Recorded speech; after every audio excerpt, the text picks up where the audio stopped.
요즘 우리 코로나19 때문에 온통 거기에 관심을 갖다 보니까 이웃 나라에는 어떤 일이 벌어지고 있는지 잘 우리가 소식을 들어도 잘 그냥 넘어갈 때가 많거든요.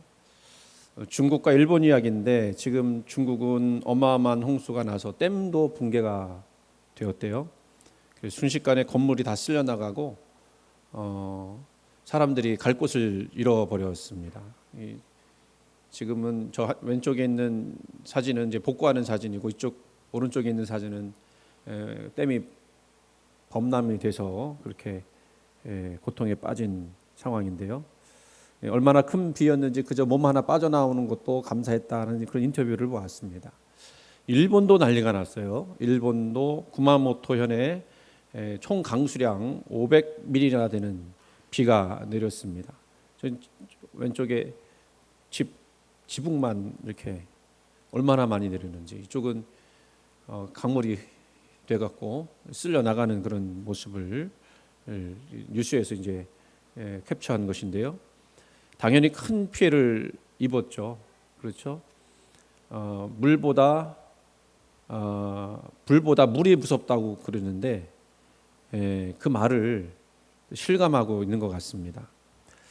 다들 국가마다 코로나19 때문에 어려움을 겪고 있는데 홍수까지 일어났어요. 그래서 고통이 아주 심할 거라고 생각이 됩니다. 이런 상황이기 때문에 우리는 감사해야 된다고 해야 되나요? 중국과 일본 사이에 껴있는 우리나라는 폭우가 비껴갔습니다. 오늘 비가 내리고 있는데요. 신기하게 느껴져서 왜 그런가? 중국도 난리가 나고 일본도 난리가 나고 우리나라는 햇볕 쨍쨍 그리고 비가 내린다 해도 그 정도 내리지 않아서 신기해서 이유를 찾아봤습니다. 그랬더니 시베리아 고기압이 찬바람을 이렇게 밀어내 갖고는 장마정선이 위로 못 올라왔다는 거예요. 중국하고 일본은 난리가 나는데 그 사이에 우리가 지금 버티고 있는 것입니다. 감사해야 되나요? 감사한다고 얘기해도 되나요? 다른 나라는 지금 난리가 났는데 지난주도 그렇고 사실은요 저는 좀 감사했어요. 왜냐하면 하나님 우리 예배 드리는데 덥지 말라고 구름 기둥을 보내주셨구나. 지난주도 그냥 날씨가 조금 흐렸거든요. 우리가 이제 문을 열고 에어컨을 틀어야 되는 상황이라서 햇볕이 찌면은 좀 어려운 상황인데 오늘도 비가 또 예배 드릴 때쯤 되니까 또 잦아드는 것 같아요. 감사합니다. 오늘부터 그래도 우리가 좀 조심을 해야 될 것 같습니다. 왜냐하면 150mm에서 200mm 비가 내린다고 하니까 다들 이제 피해가 없었으면 좋겠습니다. 그 중국과 일본의 홍수를 이렇게 보면서 당연히 생각나는 이야기가 성경 이야기였었어요. 노아의 방주 이야기가 생각이 났습니다. 노아의 때 사람들은 노아가 120년 동안 방주를 만드는 것을 보았습니다. 아마도 그들에게는 방주라는 것이 아주 생소한 건축물이었어요. 한 번도 본 적이 없는 것이었으니까.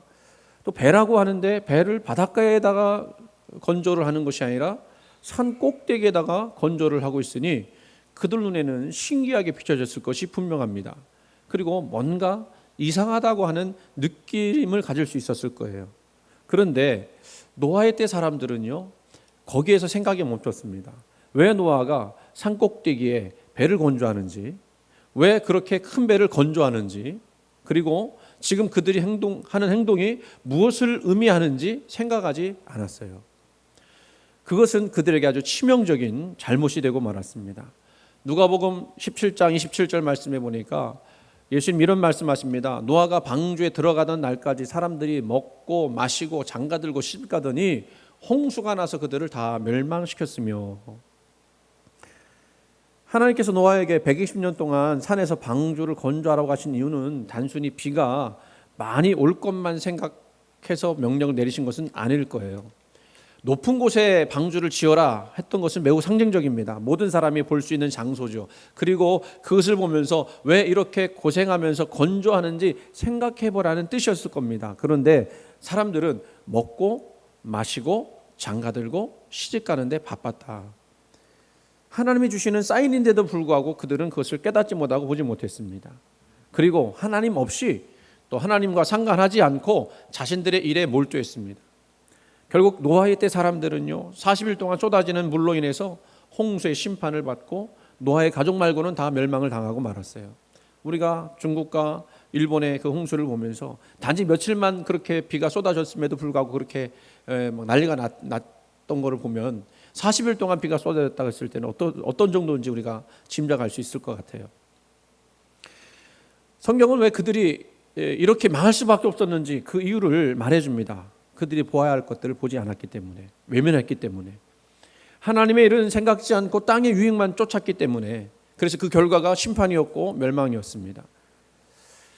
코로나19 얘기를 계속 하고 있는데 여러분 질리실 것 같긴 해요. 그래도 우리가 또 생각해 봐야 될 부분이라고 해서 말씀을 또 나누는 겁니다. 우리 지난번에도 그런 말씀 나눴습니다만, 코로나19 사태가 보여주는 것은 하나님 우리로 하여금 잠깐 멈춰서서 생각하라고, 하나님의 뜻을 생각해 보라는 그런 신호라고 말씀을 드렸습니다.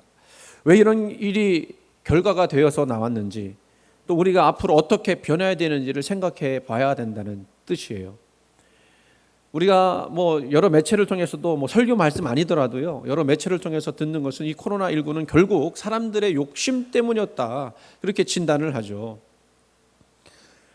이런 일을 미리 예측한 사람들도 사실은 있어요. 공감의 시대라고 하는 책을 제레미 리프킨이라는 사람이 썼는데요, 이거 2000년대 쓴 책이에요.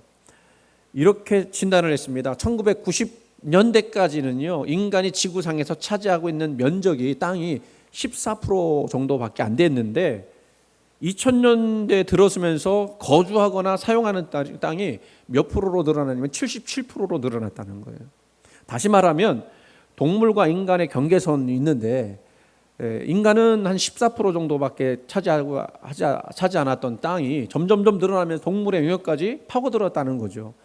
아마존 밀림들 막 그렇게 막 나무 잘라내고 막 하는 그런 것도 우리가 뉴스 보지 않았습니까? 그것 때문에 막 불이 막 건조해져서 불이 막 일어나고 막 그랬던 거 우리가 보지 않았어요? 그 뭐죠? 동물들이 차지하고 있었던 땅을, 그 공간을 인간이 다 뺏었다는 거죠. 그 결과가 어떻게 나타난 겁니까?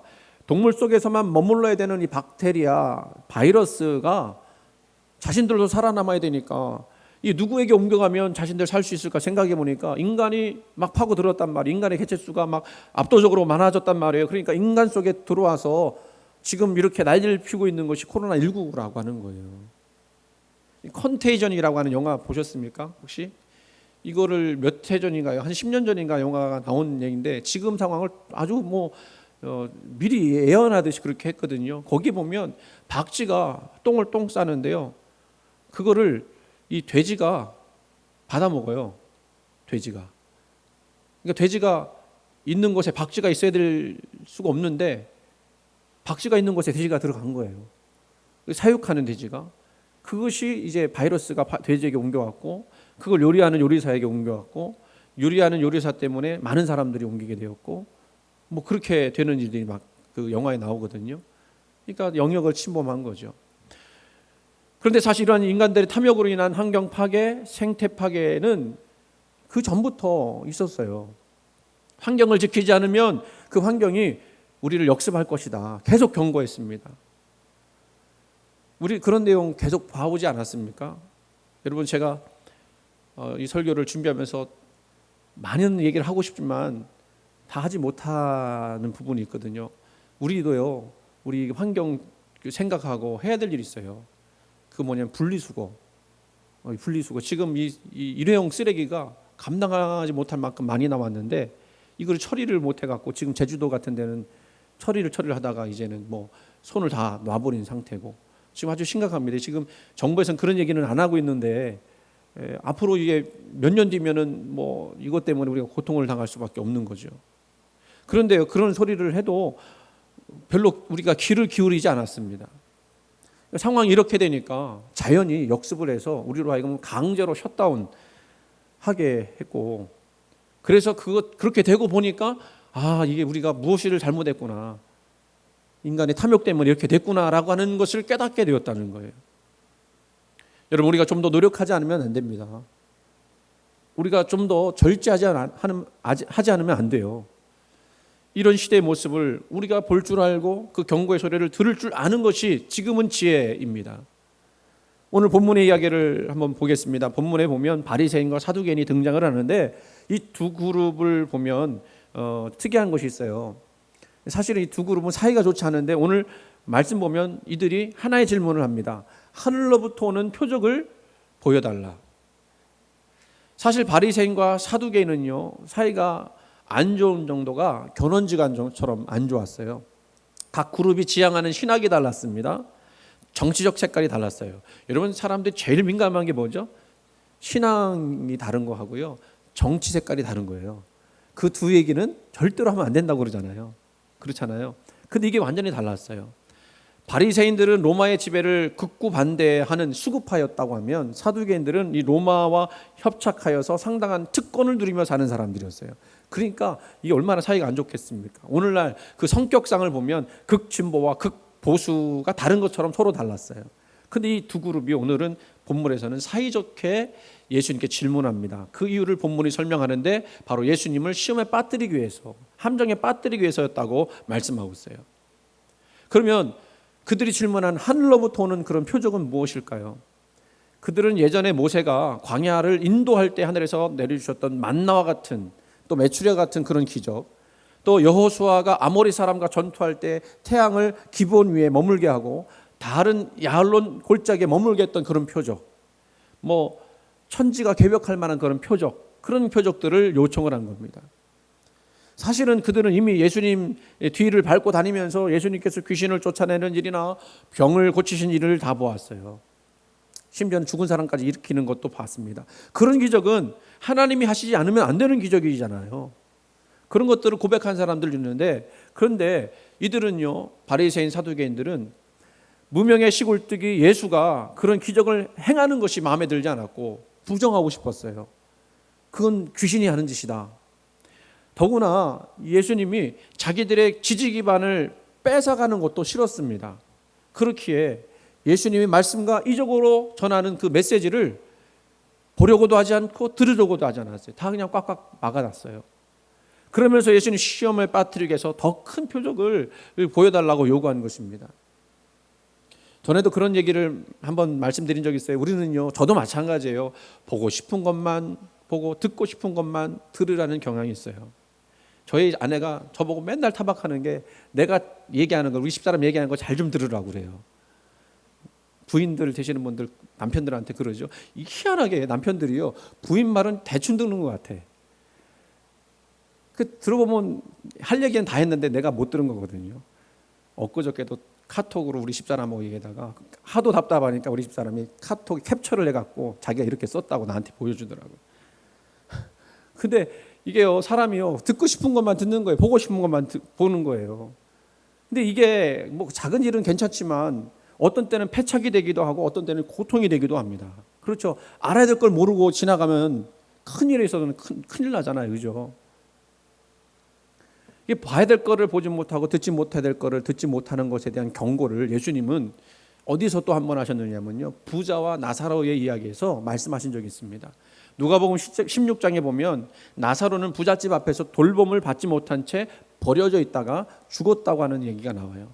그런데 그러니까 봤는데 거기서 보니까 그는 죽은 후에 어디로 가게 됐느냐면 아브라함의 품에 안겼습니다.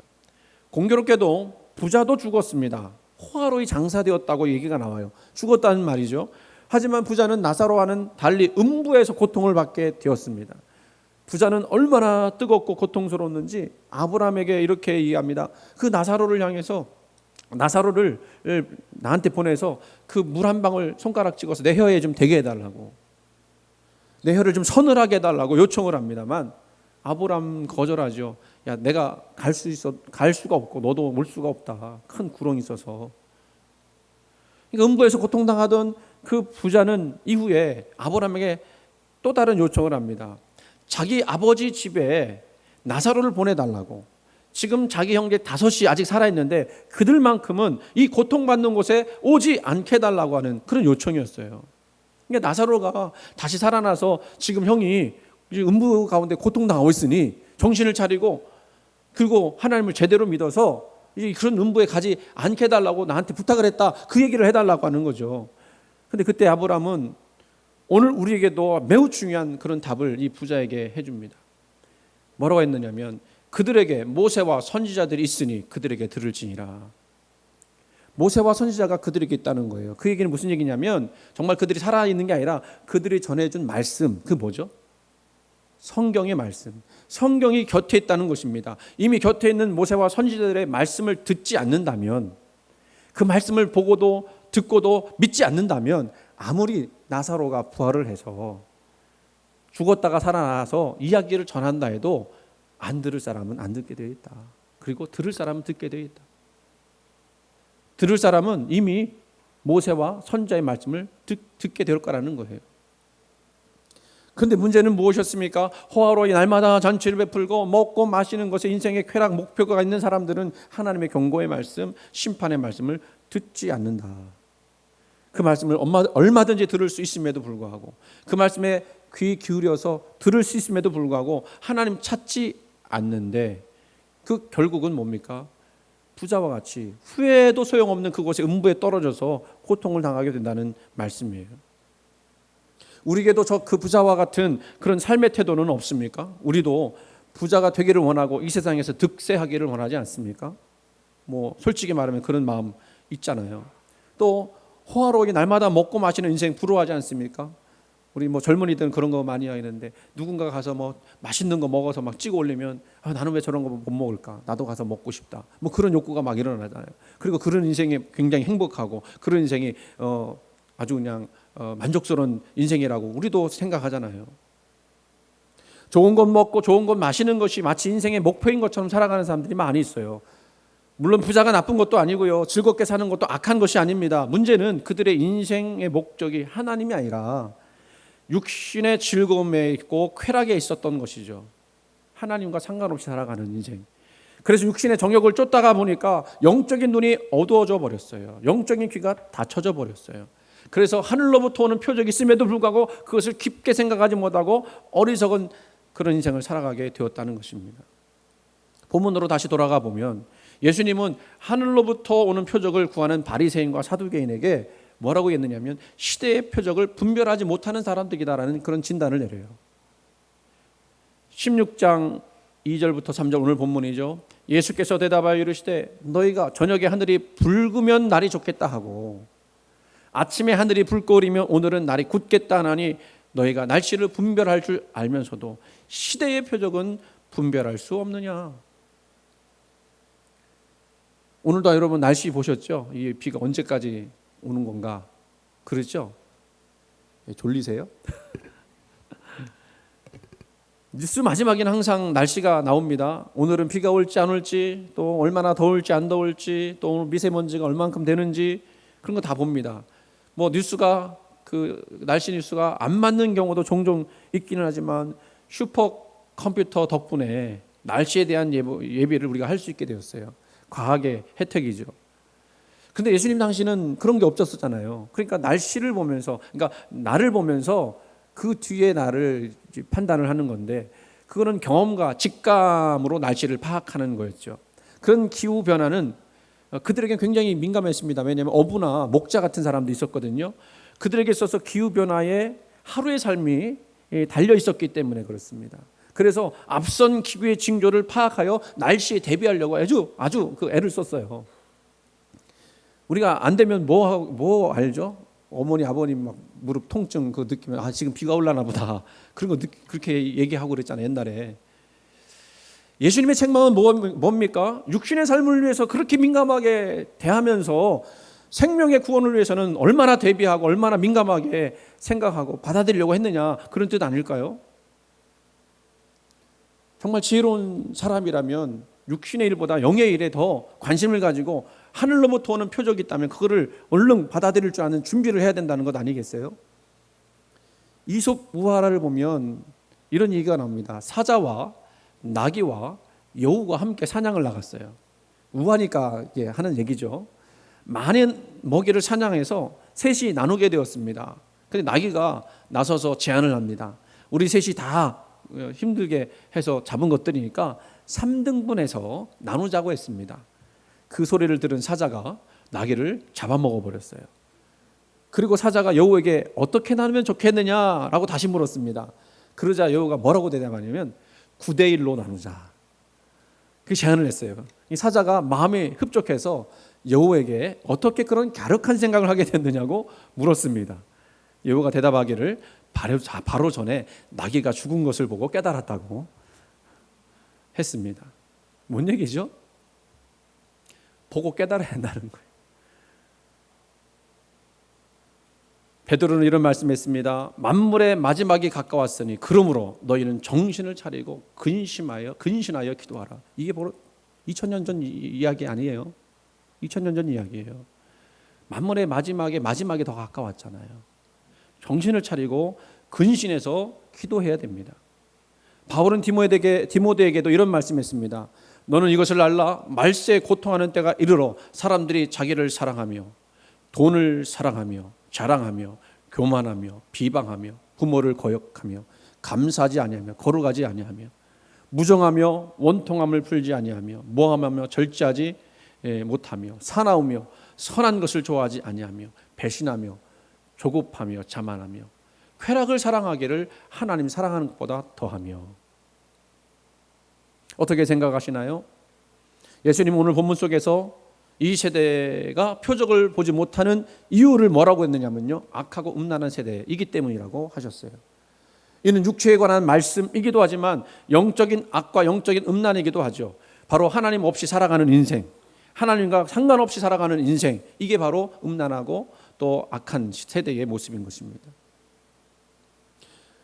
이들은 육체의 일에는 현저하게 몰입하면서도 영의 일에는 눈이 닫혔습니다. 보아야 할 것들을 보지 못하게 되었고 들어야 할 것들을 듣지 못하게 되었습니다. 우리도 만약 육체의 일에만 정신을 팔려 살고 있다면 예수님이 표현하신 그 세대 속에 속한 사람일 수밖에 없습니다. 여러분이 보고 계신 것은 무엇입니까? 여러분이 듣고 계신 것은 무엇입니까? 요즘 부동산 정책이 아주 뜨겁죠. 주식도 아주 뜨겁습니다. 부동산 정책이나 주식시장의 그 소식들은 굉장하게 민감하게 반응하면서 여러분 하나님의 말씀에 대해서는 어떻게 반응하십니까? 그럼 우리는 무엇을 보고 무엇을 들어야 될까요? 어떻게 해야 우리 영원히 살 수 있을까요? 예수님은 이 악하고 음란한 세대에 보여주실 표적은 하나밖에 없다고 했습니다. 요나의 표적. 예전에 여호와께서 요나에게 이방인이었던 그런 그 바벨론 수도 니느웨 백성들에게 회개시키라고 보냈지만 다시스로 도망가는 배를 타고 갔다가 바다에 던져져서 큰 물고기 뱃속에서 3일 동안 있었던 그 이야기가 있잖아요. 그거를 예수님이 요나의 표적이라고 명령하신 거예요. 그 예수님 말씀하신 요나의 표적이라는 것은 두말할 것도 없이 예수님의 십자가에서 죽으심과 3일 동안 장사되심과 그리고 부활하심에 대한 이야기였어요. 예수님 이 세대 가운데 보여주실 표적은 이 세상을 구원하시기 위해서 베푸시는 그 대속의 죽음, 부활밖에 없다고 단언하신 거예요. 야, 너희들이 그렇게 보여줘도 못 알고 깨닫지 못하니 내가 보여줄 게 뭐가 있겠느냐. 남은 것은 내가 십자가에서 죽고 그리고 너희들을 구원하여 3일 만에 부활한 그 사건. 그런데요, 안타깝게도 바리새인과 사두개인들은 그런 표적을 원했던 것이 아니죠. 뭐 죽고 부활하는 그런 거 그런 거 알긴 하겠습니까? 그들이 원하는 것은 하늘로부터 내려오는 신기한 표적. 죽은 자가 그냥 벌떡벌떡 일어나고 천지개벽하는 그런 거. 오늘날에도 성도들 중에는 그런 거 되게 좋아하는 분들 많아요. 그런 게 찾아다니고 그런 것만 하는 교회도 많이 있어요. 근데 성경은요, 꼭 그런 거야만 믿어야 된다고 말씀하지 않아요. 그런 거 없어도 믿을 수 있는 신앙. 그러니 그들에게 육신을 만족해 하고 눈을 만족해 하는, 육신의 눈을 만족해 하는 그런 것들을 보여준다고 해도 진정한 사인을 그들이 깨닫게 되겠습니까? 깨닫지 못하죠. 여러분은 어떠신가요? 하늘로부터 오는 그런 표적을 보여주시면 내 신앙이 더 깊어질 것 같은데, 뭔가 더 확실하게 예수님을 믿을 수 있을 것 같은데, 근데 그런 게 하나도 없으니까 예수님 믿는 것도 싱숭생숭, 믿는 둥 마는 둥. 나한테 눈에 보이는 무언가가 주어지기만 한다면 내가 확 붙들을 수 있을 것 같은데, 그런 생각 하시는 분 없으신가요? 그러나 여러분 분명히 기억하시기 바랍니다.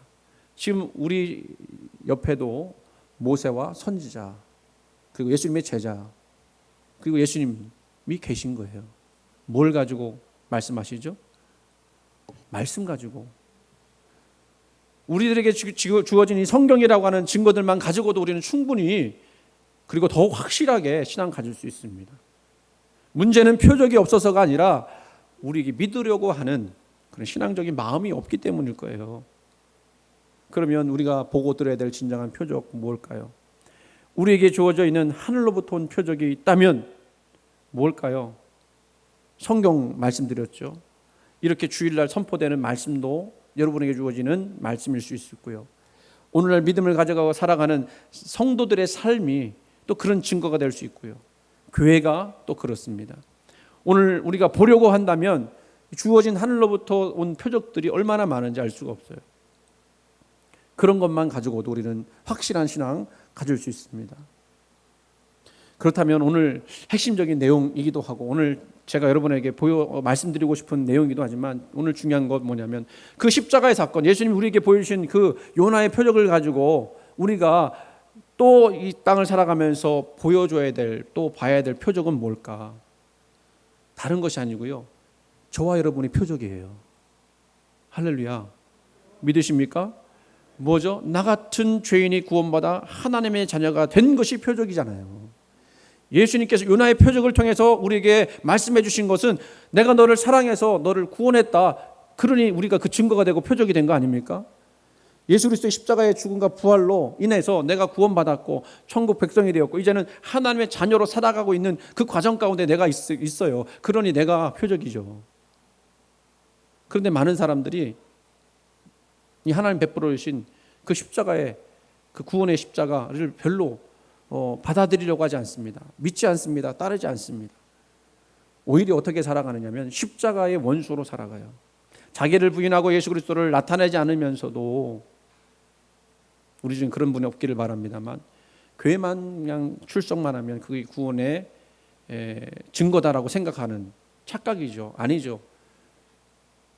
우리 안에 십자가의 표적이 나타나야 될 줄 믿습니다. 그리고 그 표적으로서 우리 인생을 살아가야 돼요. 그리고 사람들에게 내가 예수 믿어서 이렇게 변했다라고 자신 있게 말할 수 있는 그런 표적이 되어야 할 줄 믿습니다. 예수 믿는 자의 향기가 나타나고 예수가 나의 구주이심을 고백하면서 살아가는 거죠. 계속해서 하나님은 우리에게 말씀해 주십니다. 여러분에게 말씀해 주세요. 성경을 통해서 주일날 선포되는 말씀을 통해서 또 우리 환경을 통해서 코로나19를 통해서도 말씀해 주신다고 믿습니다. 보고도 보지 못하고 들어도 듣지 못하는 사람이 되지 않기를 바랍니다. 하나님의 말씀 하나만 가지고도 은혜 받을 수 있고 변화될 수 있고 우리 생명이 풍성하게 될 수도 있어요. 말씀에는 그런 은혜가 있습니다. 음부에 빠져서 신음했던 저 부자와 같이 우리가 너무나 많은 것들을 누리고 있기에 너무나 많은 것들을 가지고 있기에 하나님 말씀이 들려지지 않는 것은 아닌지 한번 되돌아보는 시간 되었으면 좋겠어요. 우리가 그런 시기를 지금 지내고 있는 거고요. 요한복음 20장 30절에 31절 말씀 보면 이런 말씀이 있어요. 예수께서 제자들 앞에서 이 책에 기록되지 아니한 다른 표적도 많이 행하셨으나 표적들이 많이 있었다는 거예요. 많이 있었으나 오직 이것을 기록함은 뭐를 기록했느냐면 예수님께서 십자가 달려 죽으신 그 놀라운 사건을 기록했다라는 거죠. 너희로 예수께서 하나님의 아들 그리스도이심을 믿게 하려 함이라. 또 너희로 믿고 그 이름을 힘입어 생명을 얻게 하려 함이니라. 할렐루야. 표적들이 많이 있었지만 그거 다 생략하겠다는 거예요. 그것보다 더 중요한 표적은 뭐예요? 예수님께서 우리를 위해서 십자가 달려 죽으신 거. 그거 왜 그랬습니까? 하나님의 아들 그리스도이심을 믿게 하고 우리로 하여금 그를 힘입어 생명을 얻게 하시기 위해서 그렇게 우리에게 찾아와 주셨다는 거예요. 오늘 이 말씀을 통해서 여러분 표적을 발견하기 바라고 또 여러분이 읽는 그 말씀을 통해서 성경 말씀을 통해서 표적과 같은 삶을 살길 바라고 신앙의 눈을 가지고 바라보면서 그것들이 우리 안에 굳건한 반석이 되는 그런 역사들이 있기를 간절히 소원합니다. 무엇보다도 다시 말씀드리면 여러분 자신이 나 자신이 하나님의 표적과 같은 믿음의 삶, 십자가의 삶, 죄인이었던 우리가 구원받아 하나님 자녀가 되었다고 하는 놀라운 그 표적 이거를 증거하고 살아가는